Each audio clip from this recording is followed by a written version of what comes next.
दरअसल आर्थिक संकट के दौर में बांग्लादेश आ गया है। हालात यहां पर पूरी तरह से बिगड़े हुए नजर आ रहे हैं और सड़क पर लोग उतर आए हैं। 4 तस्वीरें आपके सामने, किस तरीके से आर्थिक संकट के दौर से जूझ रहा बांग्लादेश, बिगड़े हुए हालात में फंसा हुआ बांग्लादेश। क्या कहीं बांग्लादेश भी चाइना के उसी कर्ज जाल का शिकार तो नहीं हो रहा है? व्हाट्सअप गाइज अस्सलामु आलैकुम আপনারা কেমন আছেন? আশা করি সবাই ভালো আছেন। আমি জুনেদ, আপনারা দেখতেছেন জুনেদ আলী অফিশিয়াল।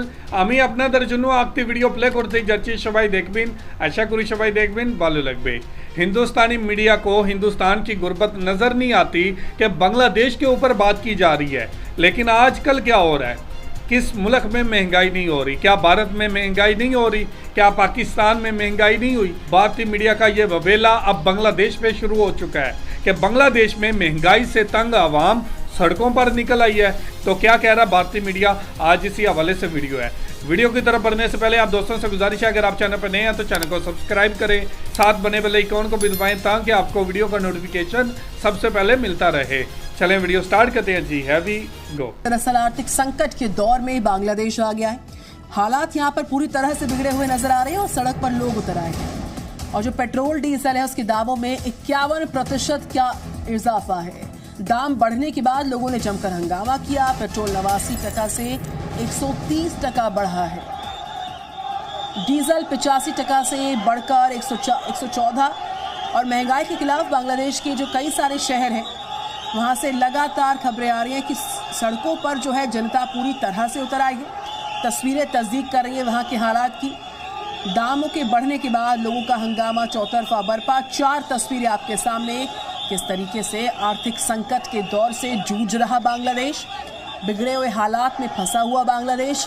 सड़कों पर जनता जो है उतर आई है। लाठीचार्ज, पत्थरबाजी, पुलिस के साथ झड़पें हो रही हैं। महंगाई बढ़ने के साथ टेंशन के हालात और जो संग्राम है जनता का, अब वो सड़कों पर कैसे नजर आ रहा है यह आप देख सकते हैं।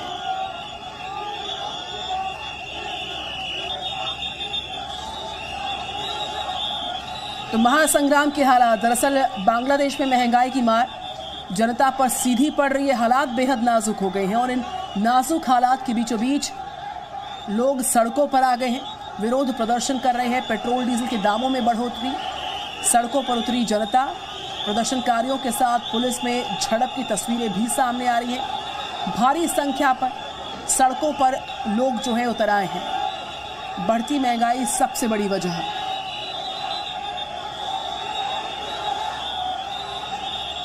और मनीष शुक्ला इस वक्त मेरे साथ। मनीष, जो महंगाई पर छिड़ा महासंग्राम है बांग्लादेश में, कहीं श्रीलंका ऐसे हालात ना हो जाए, इस पर भी संशय बरकरार। सड़कों पर इस महासंग्राम की एक बड़ी तस्वीर हम देख पा रहे हैं। कैसे हैं वहां पर हालात मौजूदा?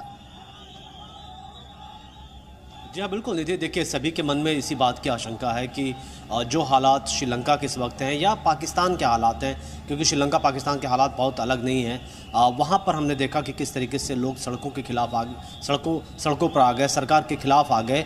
और श्रीलंका के अंदर भी और पाकिस्तान के अंदर भी हमने देखा कि पेट्रोल डीजल एक बहुत बड़ा इशू रहा, क्योंकि जिस तरीके से बांग्लादेश में भी $1.43 का रेट हो चुका है इस वक्त पेट्रोल का, यानी 135 टका के ऊपर जा रहा है। यही रेट 89 रुपीज़ कल तक था, 89 टका था। तो ऑब्वियस है कि इसको लेकर के काफ़ी आक्रोश है बांग्लादेश की जनता के बीच में, क्योंकि सभी को मालूम है कि जब पेट्रोल डीजल के रेट बढ़ते हैं तो महंगाई बढ़ती है।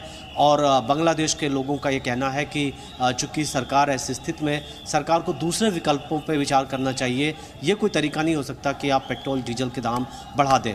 दूसरी बड़ी बात कि इसमें एक बहुत बड़ा सवाल है कि जिस तरीके से श्रीलंका में हमने देखा है, चाइना बहुत बड़ा एंगल रहा, क्योंकि जो चाइना का डेप्थ है, यानी कर्ज की जो उनकी स्ट्रेटजी है, जिससे कई देश कर्ज के जाल में फंस जाते हैं। क्या कहीं बांग्लादेश भी चाइना के उसी कर्ज जाल का शिकार तो नहीं हो रहा है? क्योंकि आप पिछले कुछ सालों का देखें, अगर 4-5 सालों में, तो श्रीलंका की तरह चीन भी लगातार बांग्लादेश के अंदर बड़े पैमाने पर वो इन्वेस्टमेंट की कोशिश कर रहे हैं, क्योंकि बांग्लादेश ने काफ़ी हद तक चाइना के ऊपर अपनी डिपेंडेंसी बनाई हुई है। तो क्या ये भी एक रीज़न है जो आगे चल कर के पता चलेगा? लेकिन ऑब्वियस है कि जो बांग्लादेश की इकोनॉमी जो काफ़ी स्ट्रांग हो रही थी, ये कहा जा रहा था कि दुनिया के कुछ सबसे तेज़ जो अर्थव्यवस्था में जो अच्छे प्रदर्शन के वाले देश थे उसमें बांग्लादेश था, जिनकी लाइफस्टाइल काफ़ी सुधर रही थी। लेकिन ये जो फैसला लिया गया ये एक तरीके से बांग्लादेश के लिए काफ़ी दिक्कत का वक्त है। और ऑब्वियस है कि बांग्लादेश भी श्रीलंका की तरफ, भारत की तरफ देख रहे होंगे कि भारत इस मामले में कुछ हेल्प करे।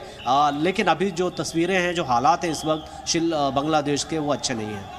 बिल्कुल, तो ये तस्वीरें हम दिखा रहे हैं लगातार। मनीष हमारे साथ हैं, आप देख सकते हैं सड़कों पर जनता उतर आई है और जो बैकफुट पर इकोनॉमी यहाँ की आ चुकी है मनीष शुक्ला, उसको स्ट्रीमलाइन करने के लिए कौन कौन से विकल्प हैं जिस पर काम हो सकता है, जो कारगर उपाय हो सकते हैं ताकि यहाँ के हालात और विषम ना होने पाए आने वाले वक्त में? देखिए निधि, जैसा कि बांग्लादेश सरकार का कहना है, इसके पीछे जो रीज़न है कि जो कर्ज का उनके ऊपर बोझ बढ़ रहा है इंटरनेशनली, उससे मुक्ति पाने के लिए, कर्ज के जाल को कम करने के लिए और इकोनॉमी को बचाने के लिए उन्होंने पेट्रोल डीजल के रेट बढ़ाने का फ़ैसला किया है। इससे कम से कम उनकी सरकार की रेवेन्यू अच्छी हो जाएगी। लेकिन ऑब्वियस है कि पेट्रोल डीजल ऐसी चीज़ है जो आम आदमी से जुड़ी हुई है।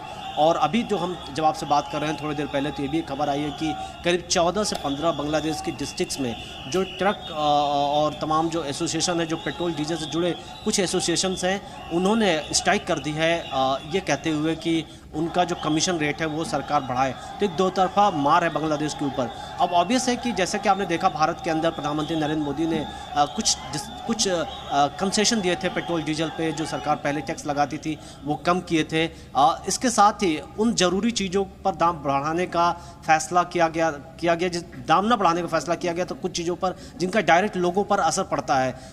उसी तरीके से शायद बांग्लादेश को भी सोचना होगा कि क्या उनके पास कोई पेट्रोल डीजल का रेट बढ़ाने के अलावा कोई दूसरा विकल्प है, और बढ़ाना भी चाहिए तो क्या अचानक 51% के ज़्यादा बढ़ाना उनके लिए ठीक है? क्योंकि अगर आप देखें तो इंडिया में थोड़े 1-1 रुपये 2-2 रुपये हमने देखे रेट बढ़ाए जा रहे थे, जिससे एक ऐसा मैसेज भी ना जाए कि स्थितियाँ काफ़ी ख़राब हो रही हैं। तो ये कई फैक्टर हैं। हालांकि बांग्लादेश के जो इकोनॉमिस्ट हैं वो बेहतर तरीके से सुझाव दे सकते हैं, लेकिन फ़िलहाल अगर ये स्थितियाँ नियंत्रित नहीं हुई, क्योंकि इसका सीधा फॉल आउट उनके प्राइस राइज पर होने वाला है, तो ऑब्वियस है कि बांग्लादेश के अंदर आप देखें तो पहले भी काफ़ी ज़्यादा जो उनकी वर्तमान सरकार है उसको लेकर के पॉलिटिकल वहाँ पर ऑलरेडी। तो जी ये थी वीडियो। भारतीय मीडिया की कोई भी खबर उठा के देख लें, सिर्फ और सिर्फ बांग्लादेश की बात हो रही है।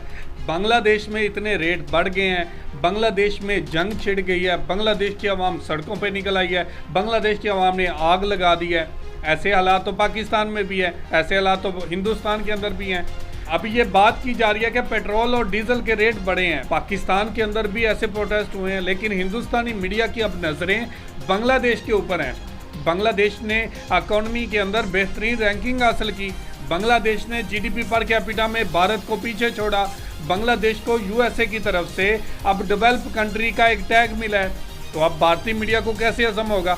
भारतीय मीडिया हर उस चीज़ के ऊपर नज़र रखेगा जो बांग्लादेश में बुरी हो रही है। बांग्लादेश में प्रोटेस्ट हो रहे हैं तो इसके ऊपर नज़र रखेगा। बांग्लादेश में कुछ भी हो, भारतीय मीडिया खुलकर एक्सपोज हो रहा है, पूरी दुनिया को दिखा रहे हैं कि कोशिश की जा रही है। बांग्लादेश के अंदर फ्लड ने बांग्लादेश को बहुत ही ज़्यादा मुतासर किया है। सिलीट के इलाके में बदतरीन सैलाब ने बहुत ही ज़्यादा नुकसान किया है। भारतीय हुकूमत की अभी परेशानी बढ़ रही है, क्योंकि वहाँ पर इस तरह की सिचुएशन बनी है कि वहाँ पर फ्लड ने एक तरफ परेशान किया हुआ है, दूसरी तरफ यूक्रेन और रशिया की जंग ने पूरी दुनिया की मईशत इसी तरह डगमगाई हुई है। लेकिन भारतीय मीडिया बांग्लादेश के पीछे पड़ चुका है, बांग्लादेश की बात की जा रही है। तो ये थी आज की वीडियो। आप इस वीडियो के बारे में क्या कहना चाहते हैं ज़रूर कमेंट करके हमें बताइएगा। बहुत शुक्रिया।